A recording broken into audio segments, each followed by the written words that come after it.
छोटी सी बच्ची हर दिन बचे हुए खाने को पैक करती थी, क्योंकि उसे अपनी मानसिक रूप से बीमार मां का सहारा बनना पड़ता था। झाड़ू लगाने वाला चौकीदार उस पर तरस खाता और हमेशा उसके लिए खाली बोतलें छोड़ देता ताकि वो उन्हें बेच सके। उस दिन मां अपनी बेटी को खाना खिलाने ही वाली थी, पर उसने सड़क पर तेज आती कार को नहीं देखा। ड्राइवर ने अचानक ब्रेक मारी और सीईओ की तस्वीर जमीन पर गिर गई। मां ने उस तस्वीर को देखते ही एक अजीब सी पहचान महसूस की। उसने तस्वीर को कसकर पकड़ लिया। ड्राइवर उस पर चिल्लाया और सीईओ को बस अपनी तस्वीर वापस चाहिए थी। उसने ड्राइवर को तस्वीर छीनने का आदेश दिया, लेकिन जब मां ने छोड़ने से इनकार कर दिया तो सीईओ घृणा से मुंह मोड़कर चला गया। उसे जरा भी अंदाजा नहीं था कि ये पागल औरत उसकी प्यारी पत्नी है और वो नन्ही बच्ची उसकी अपनी बेटी। सालों पहले जब उसकी पत्नी गर्भवती थी और खाना बना रही थी, तभी गैस विस्फोट हुआ।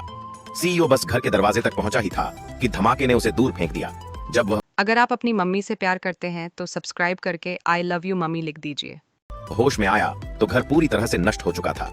उसे लगा उसकी पत्नी मर चुकी है। सालों तक उसने अपनी पत्नी की तस्वीर संभाल कर रखी। दर्द को सहने का यही सहारा था, लेकिन उसे कभी पता ही नहीं चला कि उसकी पत्नी जिंदा है और उसने उसकी संतान को जन्म दिया। हाँ, विस्फोट के धुएं ने उसकी पत्नी का मानसिक संतुलन बिगाड़ दिया था। शायद ये खून का रिश्ता था या फिर किस्मत का खेल, जिसने उन्हें इतने नाटकीय अंदाज में मिलाया। लेकिन अफसोस, सीईओ एक बार फिर अपनी पत्नी को खो बैठा और जैसे किस्मत ने अभी और खेल बाकी रख छोड़े हों। सीईओ के जाने के बाद वो नन्ही बच्ची अचानक जमीन पर गिर पड़ी।